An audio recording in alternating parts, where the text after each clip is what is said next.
पेट हमारा ख़राब था। डेरा में भी गए कई बार पटना में, उसके बाद जहाँ वेटिंग रूम में रुके वहाँ भी एक बार गए। फिर उसके बाद जैसे यहाँ के बैठे गाड़ी खुली, कुछ ही देर के बाद हमको लेटरिन लगा। तो कहते हैं कि जब सोच आती है तो इंसान बिना किसी सोच के बस ये सोचने लगता है कि आखिर भागा किधर जाए। अब भागलपुर जिले के गोपालपुर विधानसभा के विधायक जी को ही देख लीजिए। सोच की मार इस प्रकार पड़ी कि विधायक जी ये भूल गए कि उन्होंने सिर्फ अंडरवियर बनियान ही पहना है, और देखते ही देखते नीतीश कुमार के विधायक रातों रात सोशल मीडिया पर ट्रोल हो गए।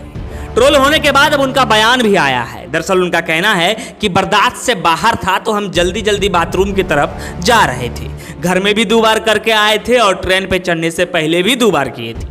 फिर जोर से लगा तो जल्दी से जा रहे थे। अब अगर टॉयलेट रूम से पहुंचने से पहले हो जाता तो पूरा बौगिए ना महक जाता। हालांकि उन्होंने टॉयलेट से बाहर टॉयलेट किया नहीं, बॉगी महका नहीं, पर उनके को इस परिस्थिति में देखकर बॉगी का माहौल जरूर खराब हो गया।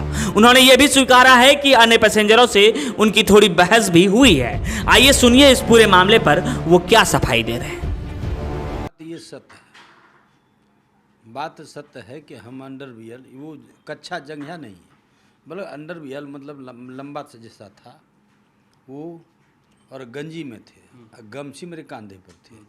तो कपड़ा खोले, हमारा पेट हमारा ख़राब था। डेरा में भी गए कई बार पटना में, उसके बाद जहाँ वेटिंग रूम में रुके वहाँ भी एक बार गए। फिर उसके बाद जैसे यहाँ के बैठे गाड़ी खुली, कुछ ही देर के बाद हमको लेटरिन लगा। तो लेटरिन बड़ा ज़ोर से लगा, तो हम फटाफट कुर्ता पैजामा उतारे और ये कहबो किए मेरे साथ रहने वाला कुछ पहन लीजिए, मेरे बाद में पहनेंगे। गमछी लिए, गमछा पहन नहीं सके, हम जा रहे थे और लास्ट नज़दीके में हम थे। वो भी था उस जगह बैठा हुआ 2 आदमी से, बाकी कोई था नहीं। हम जैसे गए तो वैसे कहता है कहाँ जा रहे हैं, तो जा रहे हैं लेटरिन जा रहे हैं। तो ऐसे नंगा होके, हमने नंगा दिखाई पड़ते हैं, नंगा तो नहीं हम हैं। तो भाई लेडीज़ सब है, ऐसे मत चलिए। कहिए हम देखिए हम जा रहे हैं लेटरिन, हमको जान दीजिए। जैसे बड़े मेरा हाथ पकड़ लिया, हाथ झमार के हम दौड़ के लेटरिन गए। और लेटरिन करने के क्रम में वो लेटरिन वाला पैखाना से बाहर भी पैखाना गिर गया, और उसके बाद उसको साफ़ किए। लेटरिन करके हम जब लौटे साफ उप करके, तब हम गए उनके निकट। भाई क्या तुम्हारा नाम है बाबू? बोला हम तो पब्लिक हैं। नाम नहीं बोला, कौन हो तुम? हम पब्लिक हैं। तो नाम क्या है? नाम से क्या मतलब? ये हुआ। उसका मार्क्स हम उतार दिए।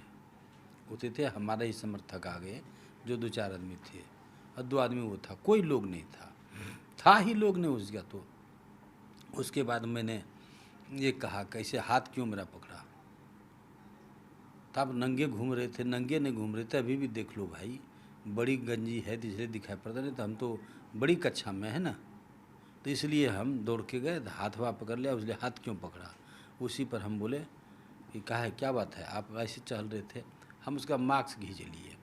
हमने बोलो क्या करना है? कहा ऐसे क्या करता है, ऐसे करते नहीं हैं। हाँ बिल्कुल आप कह रहे कि लोग है ना बेबाक बोलते हैं। उनसे कोई नोक झोंक नहीं हुआ, उनसे वार्ता हुई, ये बोले, हम पूछते रह गए नाम क्या है, नहीं है, वो बोले भी नहीं। उसके बाद हमारे समर्थक गए, हमको पकड़ने लगा, उनको भी वो पकड़ने लगा। इसी में हम बोले चट्टा फुट्टा, हम उनको बोले। सामने बैठ के हाथ जोड़े हम, भाई माफ़ कर दो, तुम हमारे बेटा समान हो, हमारा 60 साल उम्र हो रहा है, कोई गलती नहीं किया। हम माफ़ी उनसे मांगे, उनसे माफ़ी मांगे, भाई माफ़ कर दो। तो माफ़ क्या करेंगे, गाली गलौज तो करिए दिए। हम लोग गाली हम नहीं दिए तुमको, माफ़ कर दो, तुम मेरे बेटा समान हो, ऐसे हमसे उलझो मत। लेकिन वो दारू पिए हुए